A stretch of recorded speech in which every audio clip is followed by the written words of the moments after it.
Кто откажется от порции вкусных сырников на завтрак? Я точно нет. Сегодня готовим пышные сырники из творога по очень простому рецепту. И такие сырники получаются всегда. Беру сухой, плотный творог, это позволяет не забивать его лишней мукой, при этом сырники получаются очень нежные и пропеченные. И в целом сырники и ленивые вареники с таким творогом всегда получаются идеальными. В миску отправляйте весь творог, вбейте в него яйцо и всыпьте сахар. Можно также добавить для ароматизации, например, ваниль или корицу. Или же готовить несладкие варианты сырников без сахара, с зеленью, с паприкой, с грибной пудрой. Разотрите творожную массу вилкой, чтобы равномерно смешать творог с яйцом и сахаром, получить однородную, напоминающую плотный крем-смесь. Добавьте муку, я всегда добавляю сперва 1 столовую ложку. Для моего творога этого достаточно, чтобы получить нужную консистенцию. Именно поэтому я выбираю максимально сухой творог, чтобы сырники получились с минимальным количеством муки. Если творог более влажный, муки может пойти больше. Приступаем к формовке. Покажу 2 моих любимых способа. Первый при помощи ложки для мороженого. Стол припылите мукой, наберите творожную массу в ложку. Набирайте тщательно, чтобы внутри не было пустот. Ложка должна быть хорошо заполнена. Лишний творог снимите и выложите будущий сырник на стол. Обваляйте его со всех сторон и аккуратно похлопывая, придайте цилиндрическую форму. Второй способ – формовка при помощи широкого ножа, как поварской. Я использую шпатель, так как он у меня есть и мне с ним работать очень удобно. Выложите всю творожную массу на присыпанный мукой стол и, обваливая ее, придайте форму колбаски. В зависимости от того, какого размера вы хотите получить сырники, выкатайте ее в более толстую или тонкую колбаску. У меня диаметр около 4 см. Разделите колбаску на части одинаковой ширины. У меня 6 штук. Мне нравится, когда сырники высокие, пышные. Припылите мукой торцы сырников, чтобы дальше работать с ними было удобнее. Придаем сырникам аккуратную форму. В одной руке держите нож или шпатель, а другой вращайте сырник. Так бока получатся ровными. Легким движением похлопайте сырник, чтобы придать ему равномерную высоту. Переверните сырник и покатайте его между ножом и рукой еще раз. Вот так процесс выглядит сверху. Сырники получаются очень аккуратными. Разогрейте сковороду на минимальном огне и влейте на нее немного растительного масла. Выложите подготовленные сырники и накройте сковороду крышкой. Выпечка на минимальном огне и крышка – секрет хорошо пропеченных внутри сырников. Если вы любите более плоские сырники, можно жарить их на сковороде и без крышки. У меня приготовление на одной стороне занимает всего 3 минуты. Согласитесь, 6 минут на выпечку и 10 минут на приготовление и формовку для завтрака это очень удобно. Переверните сырники на другую сторону и продолжайте приготовление, опять накрыв сковороду крышкой. Только посмотрите, какие они аппетитные.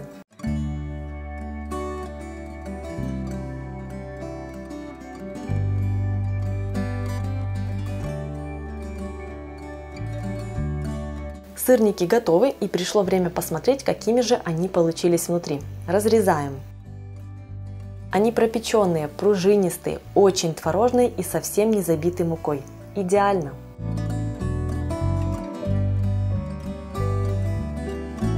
Французские тосты или попросту гренки с яйцом – это один из самых простых и быстрых завтраков. Яичная заливка, проникая в каждую пору мякиша, запекаясь, превращает, казалось бы, просто черствый хлеб или булку в потрясающе нежное лакомство.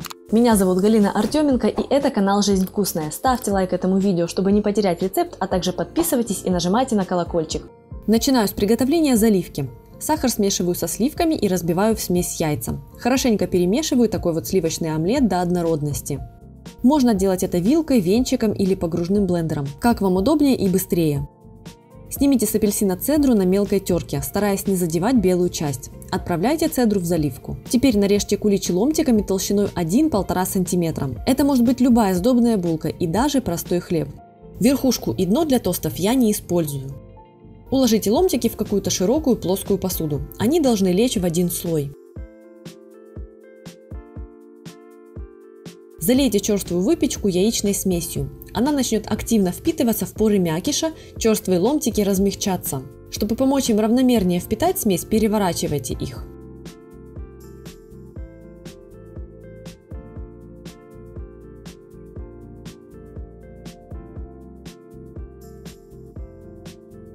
Посмотрите, какие нежные ломтики. При надавливании видно, как хорошо они вобрали заливку. Пора поджаривать тосты. Делать это можно на сухой антипригарной сковороде, но я все же вливаю на нее немного растительного масла. Выкладываю на сковороду ломтики куличей и готовлю на минимальном огне до румяного цвета.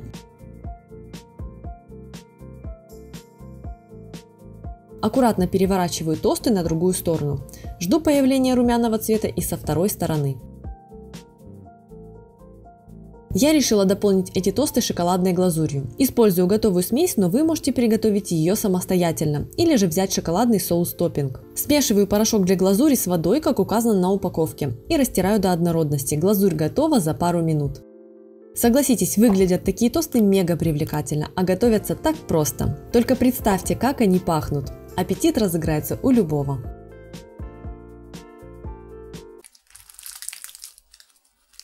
Я обожаю сытные завтраки. И такие вот пирожки из лаваша готовлю регулярно. Для них не нужно замешивать тесто и разогревать духовку, а это в контексте завтрака или быстрого перекуса особенно приятно. Хрустящая корочка и нежная сочная начинка. Прекрасное начало дня. Меня зовут Галина Артеменко. Список ингредиентов к этому простому рецепту сейчас вы видите на экране, а также он продублирован в описании. Сперва подготовим зелень. Ее нужно вымыть, выложить на бумажное полотенце и дать обсохнуть.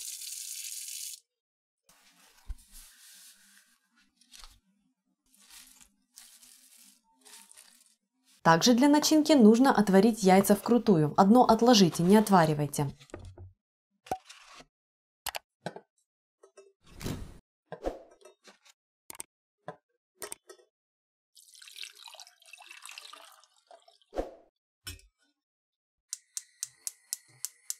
А у меня еще остались яйца после съемки предыдущего видео. Их я и буду использовать. Кстати, если еще не смотрели это видео, в нем я показала 7 вариантов красиво украсить яйца к Пасхе при помощи натуральных ингредиентов. Очистите отваренные яйца.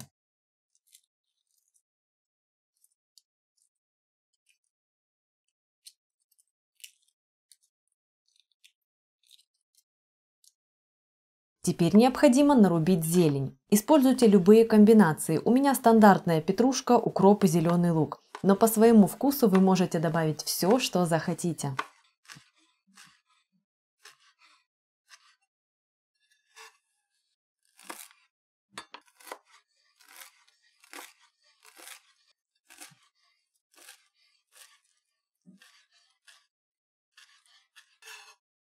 Нарежьте вареные яйца небольшими кубиками.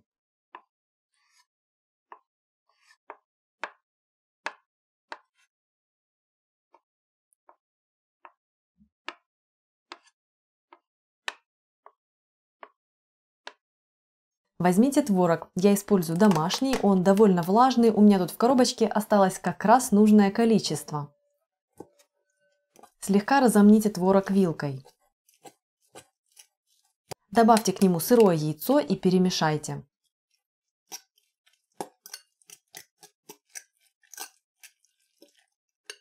Возьмите твердый сыр. Чем сильнее вкус сыра, тем начинка будет вкуснее и ярче. Натрите сыр на мелкой терке. У меня вот такая она, очень удобна для выдержанных сыров.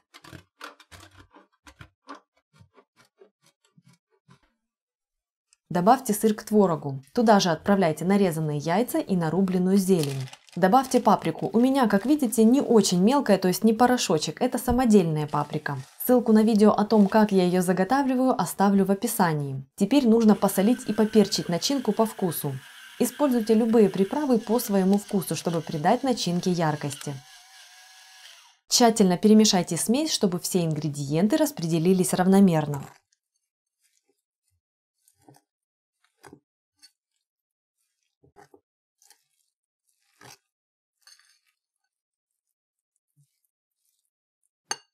Пришла пора формировать пирожки. Беру лаваш, у меня 2 листа по 100 грамм. Если у вас есть время и настроение, приготовьте домашний. Ссылку на мой рецепт оставляю в описании. Так, мой лаваш треснул, поэтому буду резать его на полоски с учетом этого нюанса. Разрезаю каждый пласт на 4 полоски.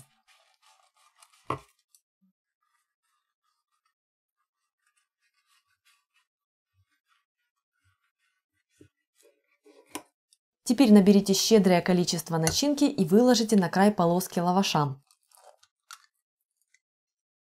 Подверните уголок, согнув лаваш по диагонали, накрывая при этом начинку. Теперь продолжайте складывать пирожок треугольником, и он сам закроет все открытые части, спрятав внутри начинку. Обожаю этот способ формовки, потому что он невероятно простой и удобный. Его же я использую в моем видео с треугольничками из теста фила.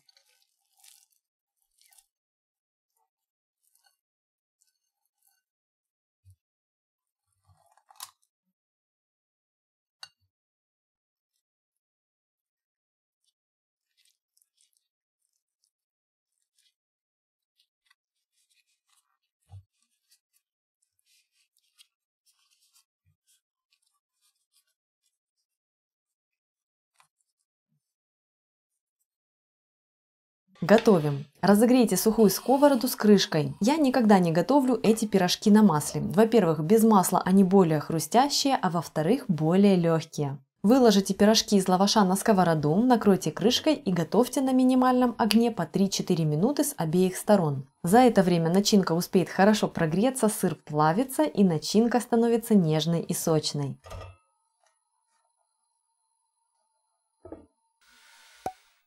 Если рецепт вам по душе, ставьте лайк, делитесь этим видео, подписывайтесь на мой канал и жмите на колокольчик. Меня зовут Галина Артеменко, и это канал «Жизнь вкусная».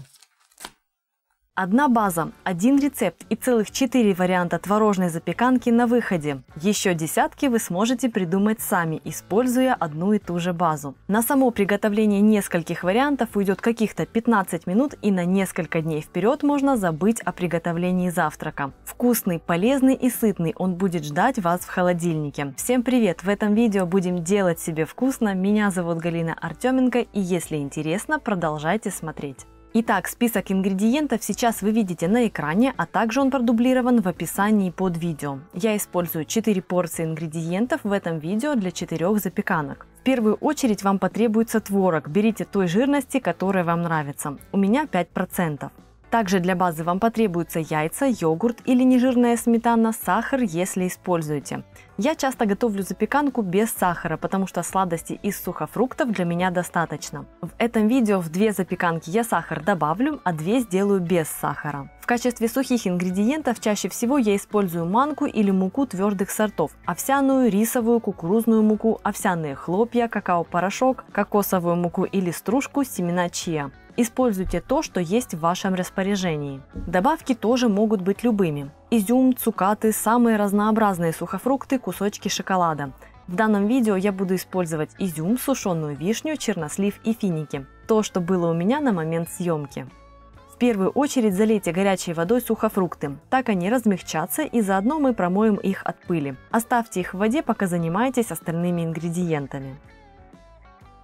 Так как я готовлю 2 запеканки без сахара и 2 с сахаром, смешивать ингредиенты для базы я буду в 2 приема. Все это делаю в комбайне, так получается очень быстро. Отправьте в комбайн творог, добавьте йогурт и вбейте яйца. Йогурт у меня домашний, из молока обычной жирности. Отлично подойдет также греческий йогурт или нежирная сметана.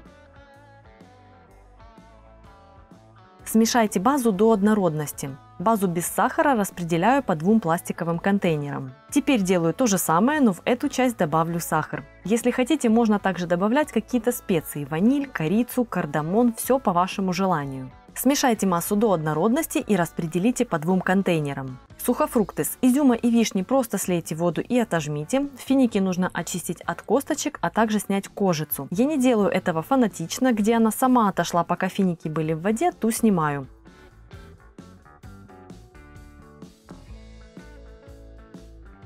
Очищенные финики нарежьте.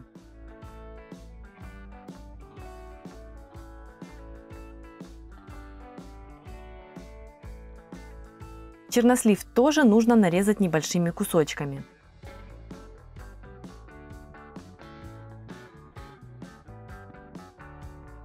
А теперь поехали. Контейнер номер 1 без сахара. Добавляю по 1 столовой ложке муки из твердых сортов пшеницы и чиа плюс изюм. Перемешиваем, отставляем. Номер 2 тоже без сахара. По 1 столовой ложке кокосовой стружки и какао-порошка плюс нарезанный чернослив. Перемешиваем.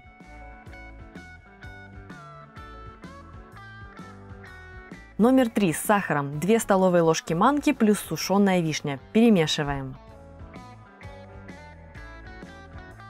Номер 4 с сахаром 2 столовые ложки овсянки плюс финики и перемешиваем.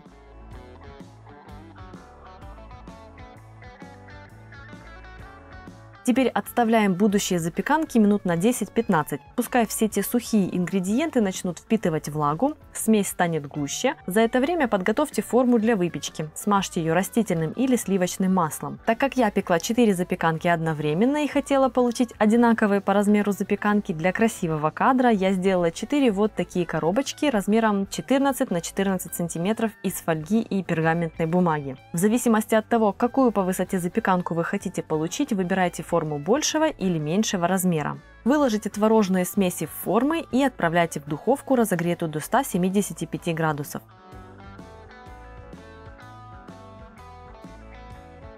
Готовьте в течение 35-40 минут и корректируйте время выпечки под свою духовку. Творожная запеканка не должна сильно потрескаться за время выпечки. Как только заметили, что пошли маленькие трещинки, пора доставать. Ешьте такую запеканку горячей или холодной, это вкусно в любом виде. Если видео вам понравилось, ставьте лайк, если не понравилось, ставьте дизлайк. В следующем видео приготовим 3 супер быстрых и супер универсальных соуса на основе майонеза, так что подписывайтесь, если еще не подписаны. Кстати, видео про домашний майонез вышло совсем недавно, посмотрите, если пропустили. Меня зовут Галина Артеменко, и это канал «Жизнь вкусная». Легкий и яркий зеленый борщ со щавелем и яйцами – это мой любимый весенний и летний суп. А чтобы он не наскучивал, я обожаю экспериментировать с его рецептом. Всего 2-3 дополнительных ингредиента, и у вас на столе еще более насыщенный по вкусу зеленый борщ. Если и вы не против привнести в традиционный рецепт капельку нового, продолжайте смотреть это видео. Меня зовут Галина Артеменко, и это канал «Жизнь вкусная». Список ингредиентов сейчас доступен на экране, а также в описании под видео. Я заранее сварила бульон, дальше покажу эту часть подготовки. Можно готовить и на воде, но с бульоном вкус будет интенсивнее. Брокколи подойдет как свежее, так и замороженное, а за неимением возьмите цветную капусту. Соус песто, который еще больше углубит вкус, я делаю сама. Так получается очень бюджетно. Ссылку на свои рецепты я оставлю в описании. И еще, если любите зеленый борщ со сметаной, подготовьте ее для подачи. Для бульона я использую остатки. Я люблю покупать куриную грудку на кости вместо филе, чтобы затем использовать кости. 2 штучки заливаю холодной водой и варю в течение 40 минут с момента закипания. В данном случае бульон я не солила и не приправляла. Готовый бульон оставляю на плите, если не собираюсь готовить сразу. А если уже приступаю к приготовлению, то вытаскиваю кости и даю им остыть. Также заранее удобно отварить яйца. Варите их с момента закипания в течение 7-8 минут, после чего залейте большим количеством холодной воды.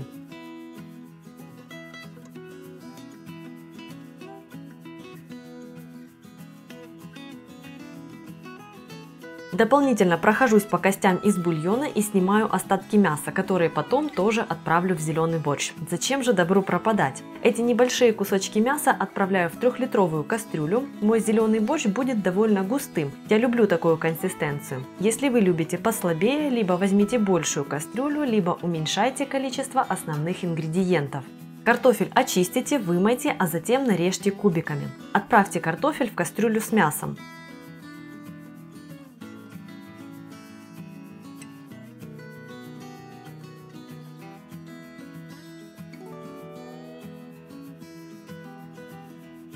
Залейте все бульоном и отправляйте на огонь. Когда бульон закипит, уменьшите огонь и варите до размягчения картофеля. Лук. Его очистите, разрежьте надвое и порубите небольшими кубиками. Очищенную и помытую морковь натрите на крупной терке.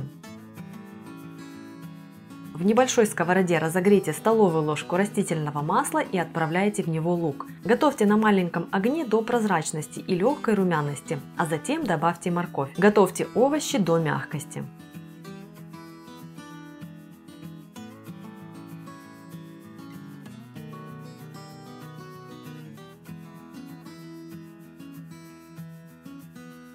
Брокколи разделите на соцветия и разрежьте их на небольшие фракции.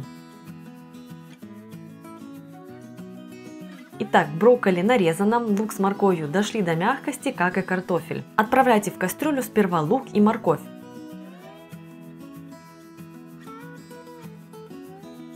Поперчите.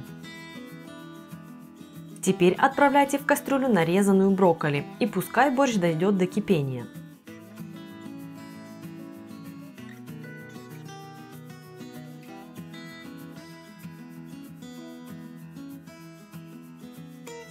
Теперь добавьте в зеленый борщ 2 щедрых столовых ложки соуса песто. Напоминаю, что у меня домашний и ссылки на рецепты есть в описании. Орехи и сыр в его составе углубят вкус всего блюда. И только гляньте, какой цвет соус придает. Перемешайте борщ, чтобы соус разошелся.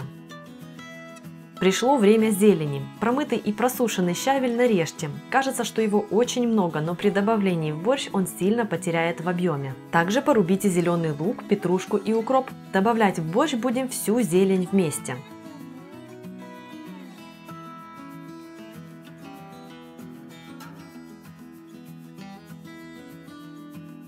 Яйца. Очистите яйца от скорлупы. В этот раз мне попались яйца, которые чистились просто ужасно. Иногда для разнообразия, и когда яйца хорошо чистятся, я добавляю их в борщ уже при сервировке. И нарезаю их не кусочками, а просто разрезаю яйцо напополам и кладу по 2 половинки на тарелку. В данном же случае нарезаю яйца по привычному, небольшими кусочками. Отправляйте в зеленый борщ нарезанную зелень, перемешайте.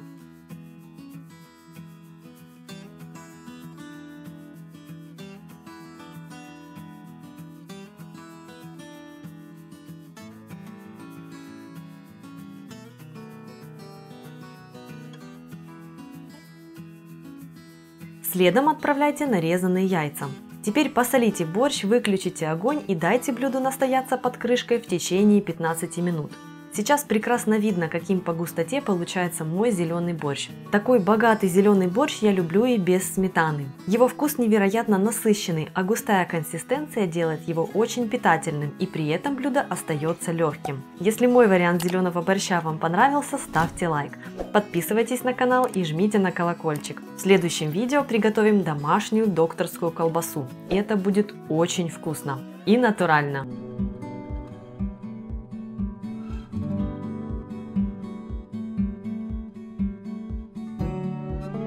Для курицы в сливках я взяла вот такое вот филе фермерской курочки вместе с кожей. Можно брать просто филе без кожи. Филе я солю и перчу с 2 сторон.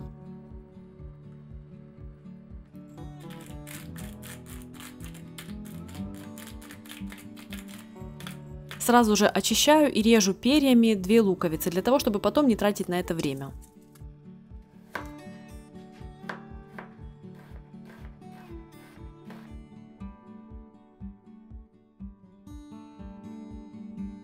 Очень хорошо разогреваю сковороду на большом огне. Так как филе у меня на коже, я не буду использовать растительное масло. Укладываю филе на сковороду, накрываю крышкой, чтобы слишком сильно брызги не разлетались, и жду, пока филе станет румяного цвета. Когда мясо приобретет золотистый оттенок, переворачиваю его на другую сторону и буду ждать примерно такого же цвета с обратной стороны.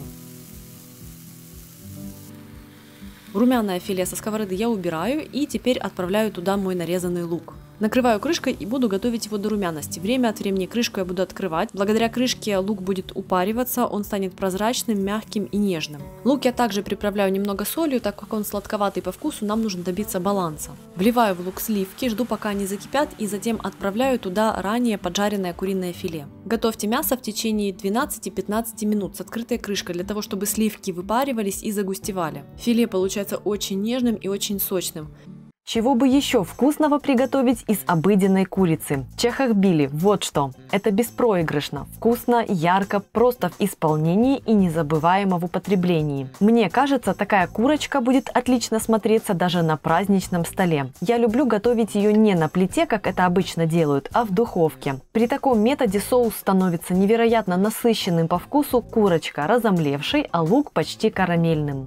Список ингредиентов сейчас вы видите на экране, а также он продублирован в описании. Свежую кинзу я не буду использовать, у меня сушеная, но вы ориентируйтесь на свою любовь к ней. Лука у меня больше, так как у меня мелкий, чеснок использую молодой по сезону. Сперва удобно провести все подготовительные работы, чтобы не метаться от нарезки к обжарке. Начинаю с разделки курицы. Думаю, тут объяснять ничего не нужно. Курица регулярно появляется на наших столах, поэтому проблем с разделкой быть не должно. Я делю на 8 кусков. Каждое филе на 2 части. Кожу и кость не удаляю. Ножки тоже делю на 2 куска по суставу, плюс крылышки с обрезанной крайней фалангой. Обрезки отправляю в морозильную камеру на бульон.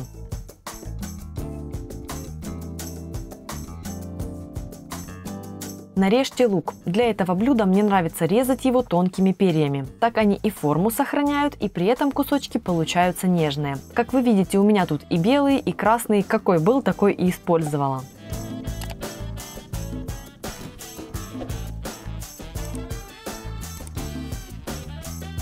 Теперь очищенный чеснок отправляю в ступку и всыпаю к нему соль. Нужно растереть смесь до пастообразного состояния. Соль поможет сделать это быстрее. Если нет ступки, используйте блендер или же просто пропустите через пресс и разотрите с солью.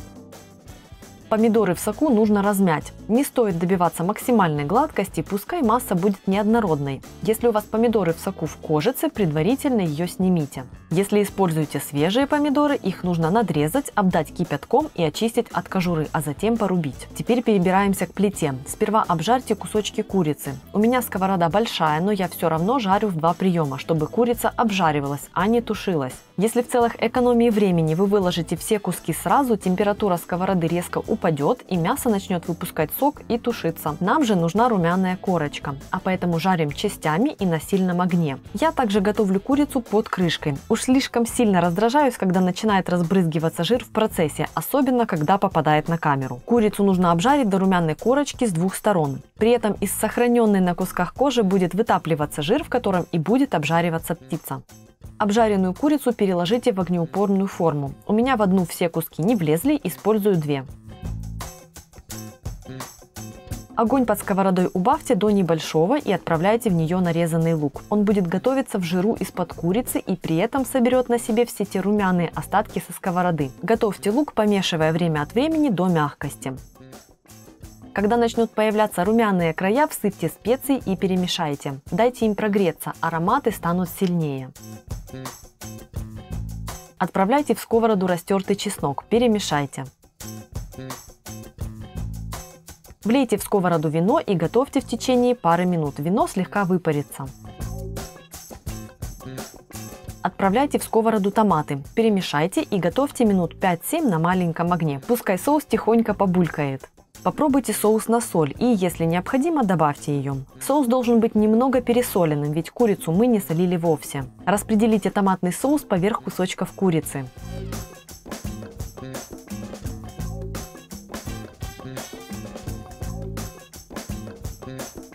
Отправляйте чахохбили из курицы в духовку, разогретую до 200 градусов. Готовьте в течение 30 минут, а затем температуру убавьте до 150 и готовьте еще час.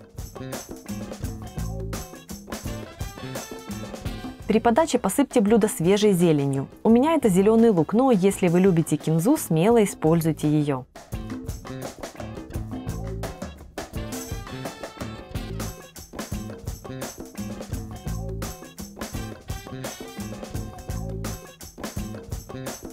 Ленивым способом. Список ингредиентов к рецепту сейчас доступен на экране, а также продублирован в описании под роликом.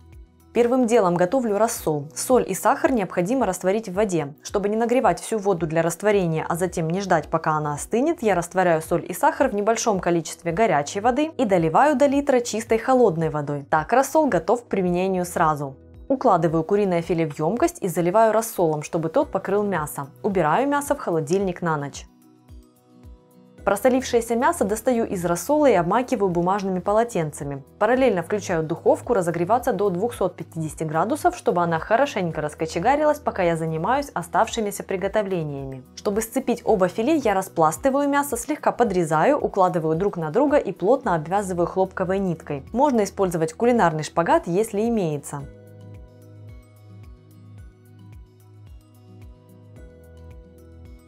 Готовлю обмазку. Смешиваю масло с горчицей, медом, сациви и куркумой. Благодаря куркуме пастрома получится солнечной.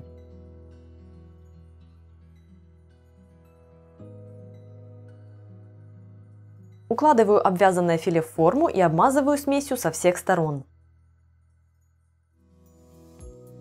Отправляю в духовку, разогретую до 250 градусов. Засекаю 10 минут. Через 10 минут выключаю духовку и оставляю пастрому в ней до полного остывания духовки, не открывая дверцу. После того, как духовка остынет, отправляю пастрому в холодильник на 4-6 часов. Очень удобно засолить мясо, например, утром, вечером обвязать, обмазать и отправить в духовку, оставив его на ночь медленно остывать, а утром отправить в холодильник. В целом так процесс занимает считанные минуты, а на столе нежное и сочное куриное филе.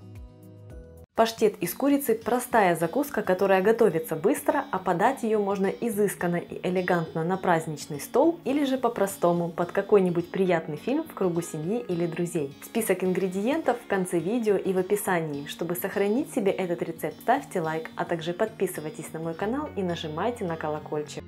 Вам потребуется одно куриное филе, 150 граммов подкопченного сыра, у меня твердый, но можно взять и колбасный. Также возьмите одну луковицу и 10 граммов сливочного масла для ее обжаривания, 200 граммов сливок 33% или домашних, соль, перец по вкусу и мускатный орех. У меня целенький, но отлично подойдет и молотый. Курицу я отварила заранее, чтобы сэкономить время на приготовление. Это удобно, если вы готовите еще какие-то блюда к праздничному столу и нужна отварная курица и для других блюд.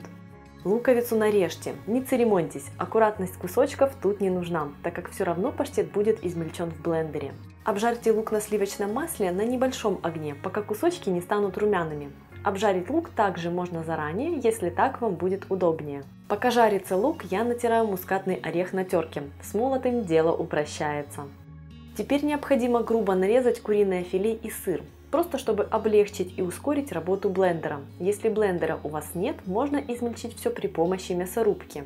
Получится чуть более грубая текстура паштета, но ничего страшного в этом я не вижу. Финальный этап. Отправляйте в чашу блендера нарезанный сыр и курицу. Добавьте обжаренный лук. Добавьте соль, мускатный орех и перец. В специях опирайтесь на свой вкус и корректируйте их количество под себя. Начните измельчение. Нужно добиться однородности. Сейчас будущий паштет должен напоминать фарш. Теперь фарш нужно связать. Влейте сливки и продолжите измельчение. Мне удобно вводить сливки постепенно, но можно добавить и все сразу.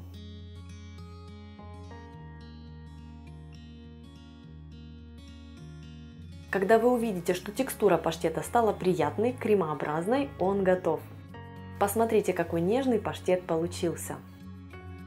Подавайте его просто в пиале вместе с крекерами, несладким печеньем, небольшими греночками, или же намажьте его и подавайте в виде готовых элегантных закусок, дополнив свежими овощами, зеленью, оливками или маслинами, вялеными томатами, маринованными огурчиками и так далее. Приятного вам аппетита! Этой картошке я готова петь оды. Это идеальный гарнир на все случаи жизни. Засели ли вы дома и нужно приготовить много сытной еды, приложив минимум усилий, или же вы ждете толпу голодных гостей в честь какого-то праздника? Особенным этот рецепт делает зеленое ароматное масло. В этом видео мы приготовим и его. Если актуально, продолжайте смотреть и, конечно же, готовьте себе только вкусную еду.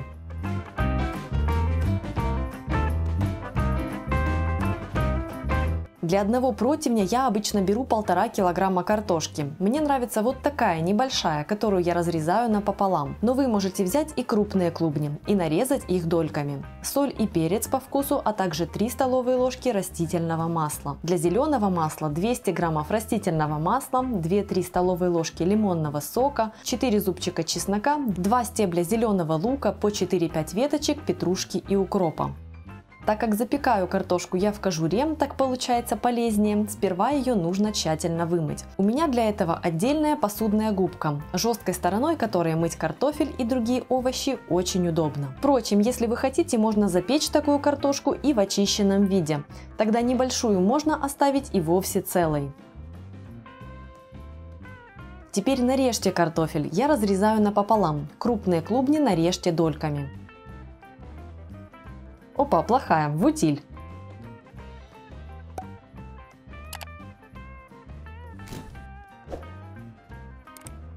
Отправляйте нарезанный картофель сразу на противень. Не будем загрязнять лишнюю посуду. Итак, щедро приправьте картошку солью и перцем по своему вкусу. Влейте растительное масло и перемешайте картофель, чтобы масло равномерно покрыло каждый кусочек. Картошка возьмет столько масла, сколько нужно, а лишнее будет оставаться на противне. При этом именно благодаря маслу, которое поднимет температуру приготовления в сравнении с запеканием без ничего, картошечка получится такой румяной и приготовится быстрее. Распределите картошку по противню в один слой с небольшими промежутками, чтобы горячий воздух свободно прогуливался между кусочками и делал магию. Пеките картошку в духовке при 200 градусах. Мне нравится использовать режим конвекции. Длительность запекания зависит от размера кусочков. Готовьте до мягкости внутри и румяной корочки снаружи. В процессе приготовления картошку я не перемешиваю, чтобы не нарушать корочку. Масло крупно порубите чеснок и зелень. При этом мы будем использовать как листочки, так и стебли. Они полны аромата. Кроме того, для такого масла подойдет вялая зелень. Прекрасный способ утилизировать ее с пользой. Зелень и чеснок отправляйте в чашу блендером. Можно использовать погружной блендер.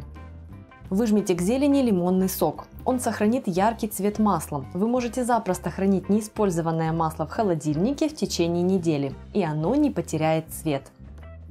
Влейте растительное масло к зелени и приступайте к измельчению.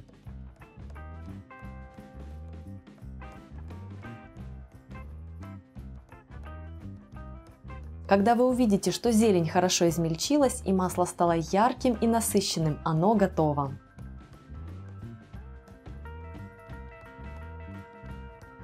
Такое масло я не процеживаю через сито, в отличие от масла из ролика с салатными заправками. Мне нравится вся эта мякоть. Если вы хотите, можете процедить его. Картошка запеклась, моя приготовилась за 40 минут. Подавайте картошку сразу с противня и пускай каждый сам поливает ее зеленым маслом. Под действием температуры эфирные масла чеснока и зелени начнут активно источать ароматы. Но кто же тут устоит? Для первого салата возьмите крупную морковь, 150 граммов корня сельдерея и одно сладкое яблоко. Сладости и сочности добавим при помощи зерен граната, а заправка будет состоять из 3 столовых ложек растительного масла, у меня оливковое, 1 столовой ложки лимонного сока, 2 чайных ложек французской горчицы и 1 чайной ложки меда, а также соли и перца. Заправка. В банку влейте масло, лимонный сок. Добавьте горчицу и мед. Всыпьте щедрую щепотку соли и свежемолотый перец, черный или смесь на ваш вкус. Плотно закройте банку крышкой и интенсивно потрусите ее, пока заправка не превратится в эмульсию. Ее вы можете сделать заранее, пускай ждет в холодильнике. Теперь основные ингредиенты. Вооружитесь крупной теркой, ну а я своим шустриком-комбайном. Устанавливаю насадку с крупной теркой и вперед. Сперва натрите корень сельдерея. Раньше я терпеть его не могла, а в этом салате обожаю. И в солянке, которая вышла как раз перед этим видео. Затем натрите морковь. Теперь удалите сердцевину из яблока и очистите его от кожуры. В этом салате нужна сладость яблока, а вот текстура кожуры будет лишней.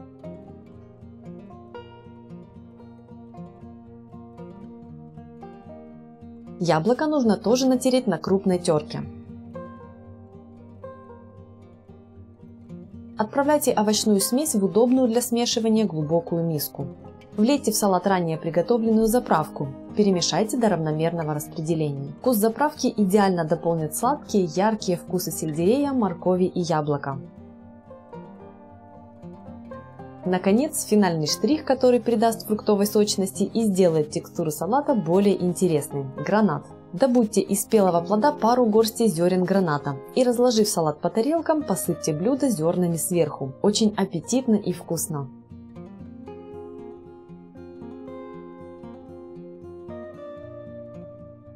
Друзья, напоминаю, что на моем канале есть 2 больших видео с рецептами салатных заправок. Вы даже можете не заморачиваться с набором ингредиентов. Заправки интересные сами по себе. Берете обычную капусту, заправляете ее по-разному и будет круто. Ссылка в описании, обязательно заглядывайте. Для второго салата возьмите по 150 граммов белой и красной капусты, моркови и редьки, а также 3 стебля зеленого лука для свежего вкуса. Главная изюминка салата – поджаренный арахис 70 граммов. Для заправки потребуется 3 столовые ложки растительного масла, 2 столовые ложки лимонного сока, 1 чайная ложка лукового порошка и половина чайной ложки сушеного чеснока, а также соль и перец. Готовим заправку. Все предельно просто и быстро. В банку влейте масло, лимонный сок. Добавьте соль, луковый порошок и сушеный чеснок, а также перец по вкусу. Закройте банку крышкой и хорошенько потрусите до объединения. Порубите поджаренный арахис. Нужно получить неоднородную крошку, чтобы в салате попадались и мелкие, и крупные кусочки, которые сделают вкус салата очень ярким, а также сделают интересную текстуру. Порубите зеленый лук.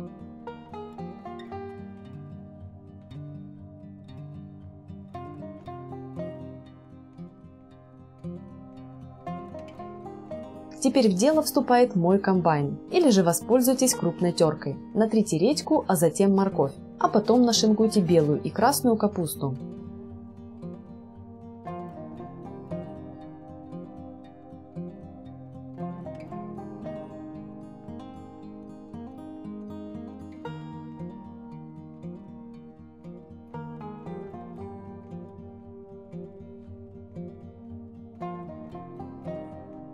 Отправляйте овощи в удобную глубокую миску. Добавьте зеленый лук, влейте заправку и перемешайте салат.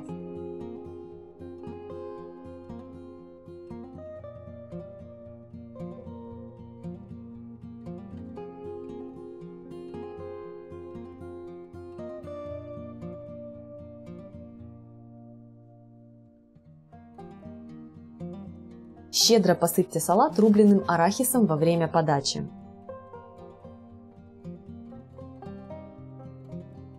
Для этого салата возьмите одну свеклу, 50 граммов грецких орехов и 100 граммов брынзы, а также 3 веточки петрушки. Для заправки потребуется 2 столовые ложки растительного масла и по 1 столовой ложке бальзамического уксуса и соевого соуса. Первым делом подготовьте свеклу. Тщательно вымойте ее, плотно заверните в щедрый кусок фольги и пеките до мягкости в духовке при температуре 200 градусов. Для заправки смешайте в банке масло, бальзамический уксус и соевый соус. Закройте и потрусите банку до объединения. Соли из соевого соуса и брынзы будет достаточно, поэтому дополнительно солить салат необходимости нет. Грецкие орехи порубите. Для более интенсивного вкуса их лучше слегка поджарить, но лишь слегка. Брынзу разомните руками до состояния крошки.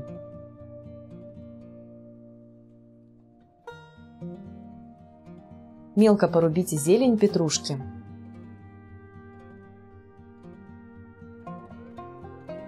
Запеченную свеклу очистите и нарежьте крупными кубиками, размером сантиметра 1,5-2.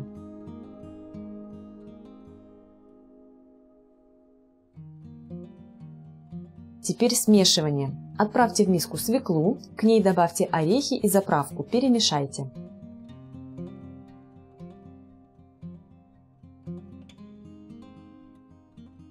Теперь добавьте брынзу и петрушку, перемешайте еще раз. Я заранее отложила понемногу орехов, брынзы и зелени, чтобы уже во время подачи салат выглядел более ярко. Все-таки свекла окрасит брынзу и она станет розовой, а белый цвет сыра и зеленый цвет петрушки на фоне свекольного смотрятся очень контрастно. Новый салат с крабовыми палочками и пекинской капустой. Невероятно яркий и готовится без майонеза. Для него возьмите 300 граммов капусты, у меня это половина кочана, 250 граммов крабовых палочек, 1 сладкий желтый перец, 150 граммов замороженного горошка и 1 красную луковицу. У нее мягкий вкус. Для заправки возьмите 3 столовые ложки жирного йогурта или сметаны, 2 чайные ложки французской горчицы, а также соль и перец. Приготовьте заправку. Для этого смешайте жирный йогурт или сметану, если используете, с горчицей. Приправьте солью, перцем по вкусу и тщательно перемешайте. В случае со сметаной используйте маложирную, около 15%, жирный йогурт 8-10%. Замороженный горошек отправляйте в кипящую подсоленную воду и варите с момента закипания в течение минуты, после чего обдайте холодной водой и откиньте на сито.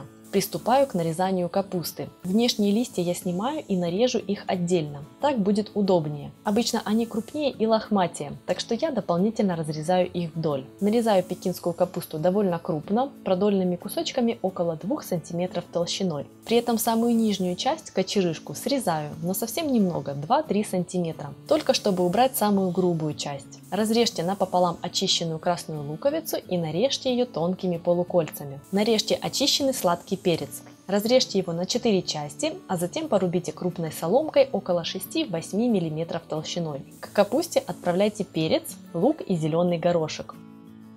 Нарежьте крабовые палочки. Каждую палочку разрежьте по ширине вдоль, а затем диагональной соломкой. Такие длинные кусочки будут хорошо работать с остальными ингредиентами, которые мы нарезаем примерно так же. Получится очень гармоничный, сбалансированный вкус на каждой вилке. Отправляйте крабовые палочки к овощам. Бережно перемешайте салат. Я делаю это руками. Это самый деликатный способ. Так капуста сохранит свежесть и хрусткость кусочков, и салат не получится клеклым. Если же руками для вас табу, мешайте ложкой, но делайте это аккуратно. Теперь добавьте в салат ранее приготовленную заправку и перемешайте до равномерного распределения. По ранее перемешанному салату она распределяется быстрее и салат не давится.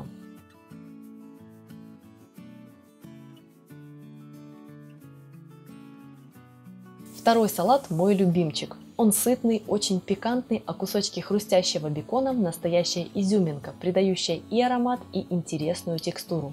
Для начала я отвариваю куриное филе, чтобы к моменту готовки это не отнимало время. Варю в подсоленной воде в течение 15 минут и даю филе остыть в бульоне. Потребуется 300 граммов пекинской капусты, 1 банка кукурузы, 1 куриное филе, 125 граммов бекона, 3-4 веточки петрушки, 2 зубчика чеснока, 1 столовая ложка майонеза, 2 столовые ложки обычного йогурта, соль и перец. Приготовьте заправку. Для этого в майонез добавьте немного соли, перца и пропущенный через пресс чеснок. Перемешайте смесь. Майонез я использую домашний, ссылку на свои рецепты я оставлю в описании к этому видео. Добавьте к майонезу йогурт и перемешайте до однородности. Йогурт сделает заправку легче и жиже, но при этом она получится яркая по вкусу благодаря чесноку. Бекон поджарьте на сильно разогретой сковороде до румяного цвета с двух сторон. Вытопившийся жир со сковороды вы затем сможете использовать для готовки. Не выливайте его, а сам бекон выложите на бумажное полотенце и промокните кусочки сверху, чтобы сами ломтики получились очень хрустящими. Нарежьте пекинскую капусту. Как и в предыдущем рецепте, внешние листья я нарезаю отдельно, так как они крупнее и мясистее. Для этого салата нарезайте капусту более тонкими ломтиками, не больше сантиметра. Так они будут лучше сочетаться с куриным филе, которое мы не будем резать, а разделим на волокна. Нижнюю плотную часть капусты при нарезании срежьте.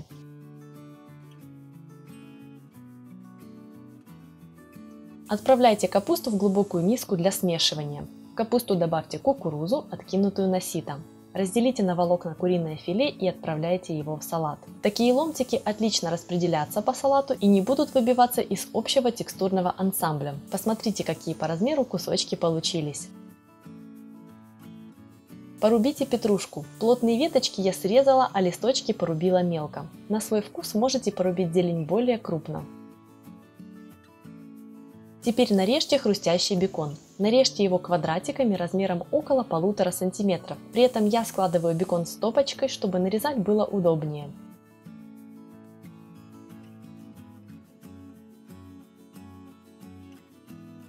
Бекон и петрушку отправляйте в салат. Перемешайте салат руками для равномерного распределения всех ингредиентов между собой. Опять-таки, не хочется руками, мешайте так, как привычно вам. Отправляйте в салат заправку и перемешайте до равномерного распределения. Заправка к этому времени успела немного настояться и стать насыщеннее, а поэтому салат получается очень ароматным.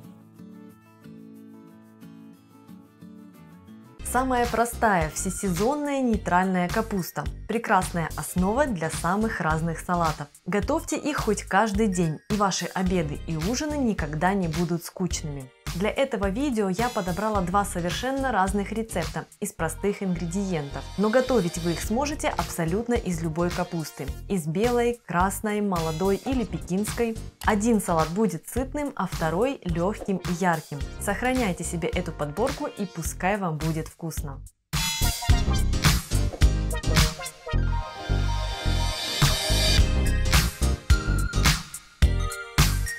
Для этого салата возьмите 500-600 граммов капусты, одну банку красной фасоли, 250-300 граммов любой варено-копченой ветчины. Также возьмите 2-3 маринованных огурца и 5-6 веточек петрушки. Для заправки потребуется 100 граммов сметаны и 100 граммов майонеза. У меня, конечно же, домашний, ссылка будет в описании. 1 чайная ложка пищевых дрожжей, опционально, а также соль и перец.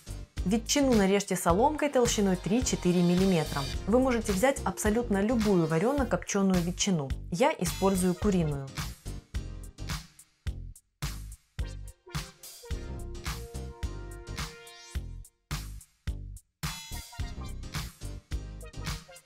Маринованные огурцы придадут салату пикантность и будут отлично сочетаться с копченым ароматом. Их тоже нарежьте соломкой.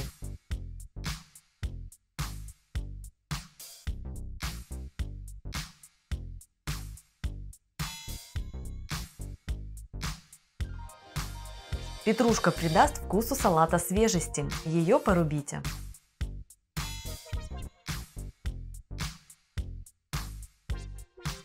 Отправляйте нарезанные ингредиенты в глубокую миску. Добавьте к ним красную фасоль, предварительно слив с нее жидкость и слегка ее промыв. Нашинкуйте капусту. Можно сделать это вручную или при помощи шинковки. Ну а я воспользуюсь своим любимым помощником – комбайном. Получается очень быстро.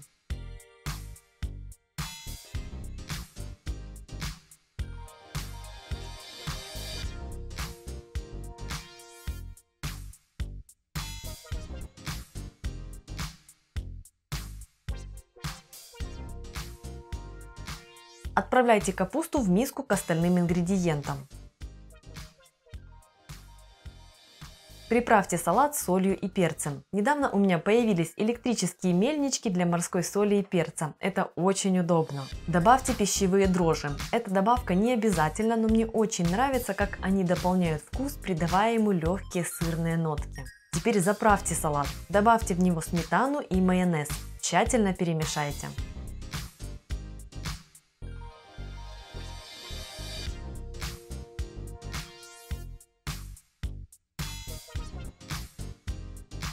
Для яркого салата возьмите 600-700 граммов капусты, 1 банку кукурузы, 300 граммов зеленого горошка, 1 сладкий перец и 1 красную луковицу. Для текстуры и насыщенного вкуса возьмите 100 граммов подсолнечных семечек. Для заправки потребуется 6 столовых ложек растительного масла, 2 столовые ложки лимонного сока, 1 столовая ложка неострой горчицы, соль и перец. Первым делом я подготавливаю горошек. Прямо замороженным я отправляю его в кипящую воду и варю с момента закипания в течение минуты. После чего его нужно обдать ледяной водой, чтобы сохранить яркий цвет.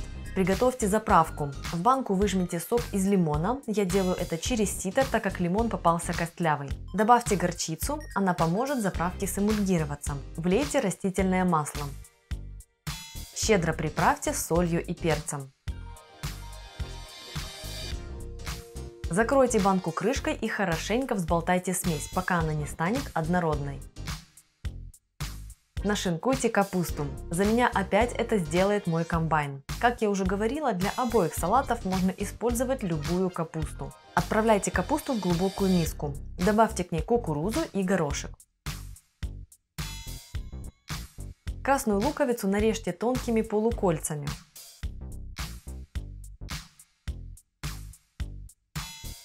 Перец нарежьте соломкой. Я специально взяла перец красного цвета, чтобы салат получился очень ярким. Лук и перец отправляйте в миску к остальным ингредиентам. Всыпьте в миску семечки, я их предварительно слегка подрумянила на сухой сковороде для более интенсивного вкуса. Влейте в салат заправку и тщательно вымешайте его. Ссылку на 2 больших видео с заправками для салатов я оставлю в описании.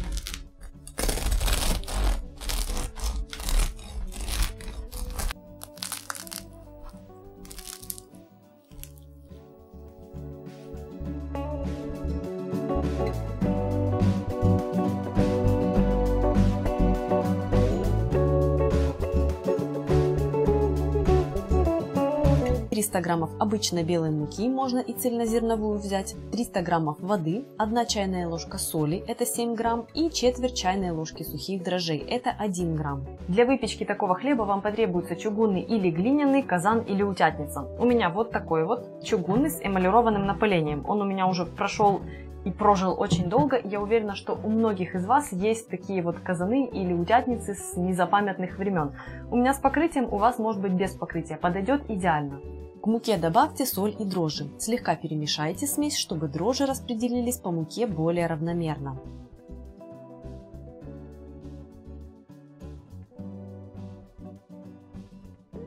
Влейте в муку воду и перемешайте тесто до исчезновения сухих комочков. Мука должна быть полностью увлажнена. Тесто будет непривычно влажным, как для хлеба. Больше муки не добавляйте.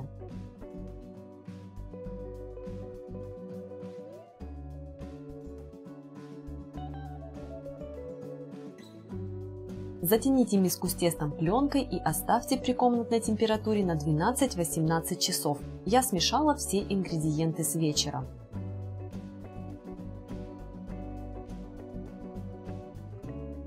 За время брожения тесто станет очень пышным, пронизанным тысячами пузырей. Пузыри должны выступить и на поверхности.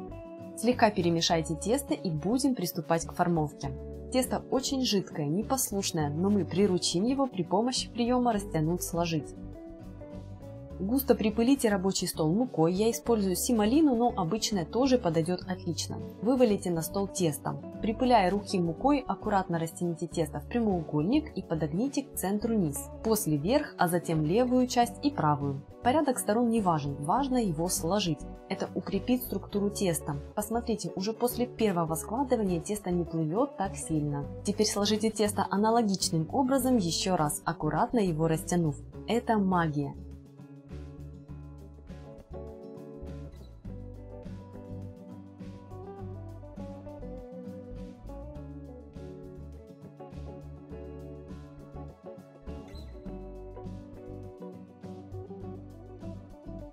Тесто стало более упругим и уже не похоже на ту льющуюся массу, которой оно было после брожения. Переверните тесто и округлите его. Буханка готова отправляться на расстойку. Проложите какую-то миску или дуршлаг полотном, на полотно выложите щедрый слой пергамента и утопите все это внутрь, сформовав углубление для хлеба. Уложите туда буханку и накройте. Отверстия и ткань будут отводить лишнюю влагу во время брожения, а запас пергамента облегчит отправку хлеба на выпечку и его извлечение из раскаленного казана. Оставьте тесто для подъема на 2 часа. Спустя 1 час с начала брожения включите разогреваться духовку до 250 градусов вместе с казаном и крышкой. После 2 часов брожения аккуратно переложите хлеб вместе с пергаментом внутрь казана. Накройте его крышкой и пеките в течение 20 минут. Через 20 минут крышку снимите и продолжите выпечку еще в течение 20 минут до румяного цвета.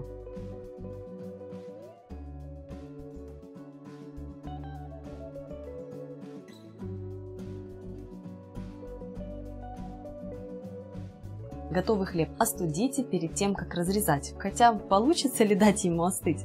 Хлеб получается с очень хрустящей, звонкой коркой и легчайшим, нежнейшим, пышным мякишем. А аромат благодаря длительному брожению просто непередаваемый. Когда хочется быстрой, простой, душевной домашней выпечки, манник именно то, что нужно. Влажный, сочный и с очень ярким ароматом. Продолжайте смотреть, и вам будет очень вкусно.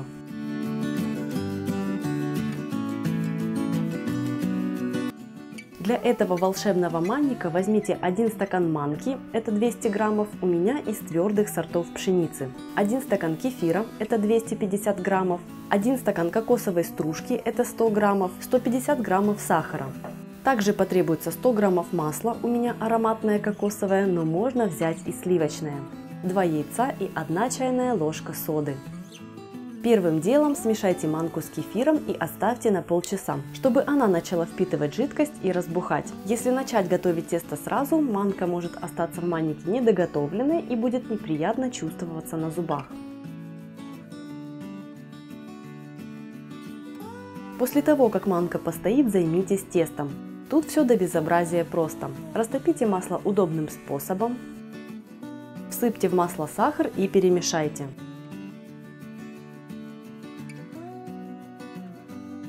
Затем вбейте в масляную основу яйца и смешайте венчиком до однородности. Следом отправляйте в тесто манку с кефиром, перемешайте. В завершение кокосовая стружка и сода. Всыпьте сперва стружку, затем соду и слегка перемешайте их между собой, чтобы сода распределилась более равномерно. Делать это можно и в отдельной емкости заранее, но сработает и так. Гасить соду не нужно. Реакция произойдет благодаря кислоте в кефире и высокой температуре во время выпечки. Про то, почему не нужно гасить соду уксусом в ложке, я писала на своем сайте. Ссылка в описании. Переложите тесто в смазанную форму для выпечки и готовьте при 175 градусах около 40 минут. В металлической форме он обычно готовится быстрее и получается более румяным. Поэтому следите, если будете использовать именно такую. Когда манник будет готов, дайте ему слегка остыть в форме. Так как в нем нет муки, он сочный и рыхлый, и нарезать его в горячем виде не очень удобно. Сладкий майонез звучит странно, но именно на такой основе мы приготовим очень простую, доступную и бюджетную шоколадную пасту. Всего несколько ингредиентов и пара минут времени, и можно наслаждаться. В этом видео рецепт ванильной пасты, которая понравится всем, кто любит белый шоколад, рецепт темной пасты для тех, кто любит черный шоколад и его насыщенный вкус, а при смешивании этих двух вариантов у вас получится паста со вкусом молочного шоколада.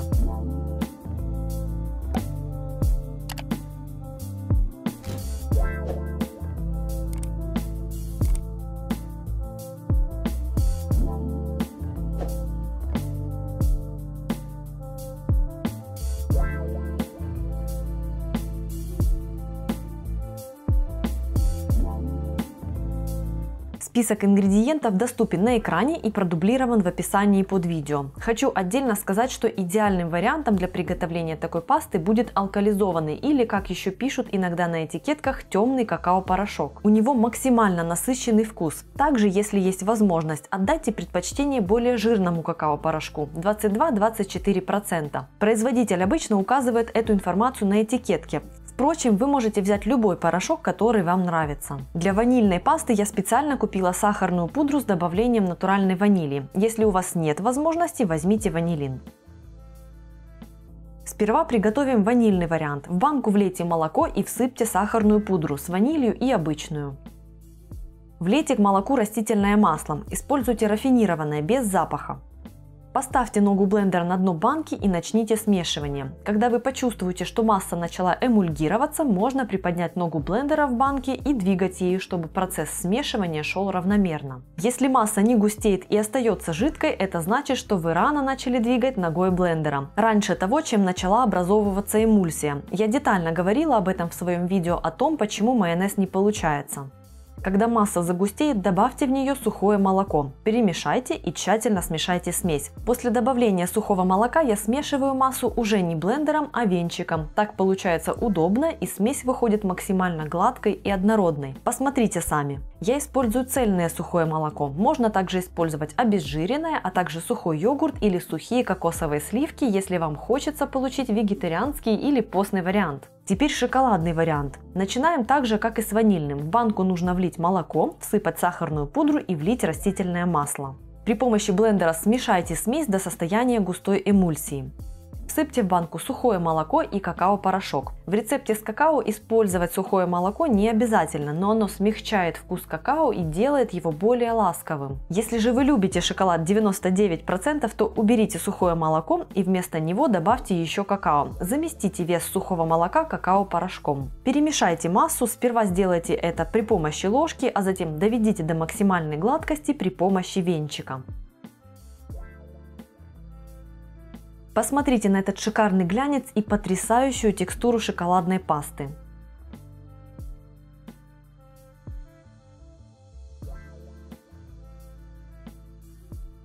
А теперь сделаем вариант под молочный шоколад. В таком виде эта шоколадная паста – крутой подарок для сладкоежек. Смотрится невероятно красиво и вкусно же. Итак, нужно взять 3 кондитерских мешка или, скажем, файлика. В один отправляйте ванильную пасту, в другой шоколадную. Срежьте кончики у этих 2 мешков и отправляйте их в третий. Сейчас мы сделаем полосатую пасту в банке. Срежьте кончик у общего мешка и выдавите пасту в банку, держа мешок вертикально и двигая руками по кругу, чтобы получить завитки. При намазывании на хлеб или печенье у вас получится вариант шоколадной пасты со вкусом молочного шоколада.